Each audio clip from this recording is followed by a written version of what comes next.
গুমের ঘটনায় করা মানবতা বিরোধী অপরাধের একটি মামলার আসামি 10 সেনা কর্মকর্তার ভার্চুয়ালি হাজিরার আবেদন খারিজ করে দিয়েছেন আন্তর্জাতিক অপরাধ ট্রাইব্যুনাল।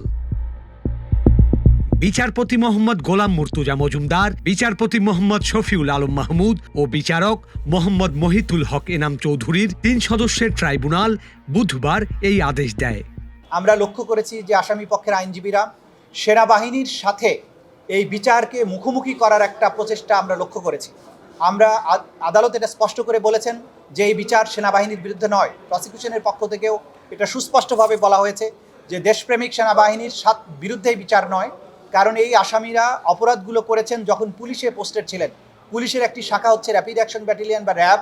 সেখানে গিয়ে সামরিক শৃঙ্খলার বাইরে থাকা অবস্থায় তারা এই ধরনের মারাত্মক অপরাধ করেছেন, যেগুলোকে ক্রাইম অফ দ্য ক্রাইমস বলা হয়, মানবতা বিরোধী অপরাধ বলা হয়। সেই অপরাধগুলো সংগঠন করেছেন।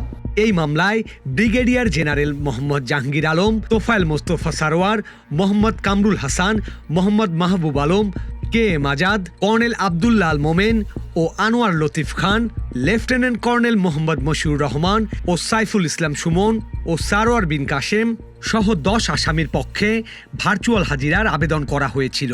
সকালে তাদের বিশেষ নিরাপত্তায় ট্রাইব্যুনালে নিয়ে আসা হয়। I am confident the Bangladesh Army officer যাদেরকে ফলসলি ইমপ্লিকেটেড করা হয়েছে তাদের ফেয়ার চান্স আছে তারা বেকসুর খালাস পাবে। যদি তাই হয়, তারা যাতে বেকসুর যখন খালাস হবে তখন যেন তারা বাংলাদেশ সেনাবাহিনীতে তাদের কমান্ড রিজিউম করতে পারে। বিগত সরকারের শাসনামলে TIF সেলে গুম করে রাখার অভিযোগে দায়ের করা মানবতা বিরোধী অপরাধের এই মামলায় সাবেক প্রধানমন্ত্রী শেখ হাসিনা সহ মোট আসামি 17 জন। চাঞ্চল্যকর এই মামলার অভিযোগ গঠন নিয়ে আগামী 14 ডিসেম্বর আবারও শুনানির তারিখ নির্ধারণ করা হয়েছে।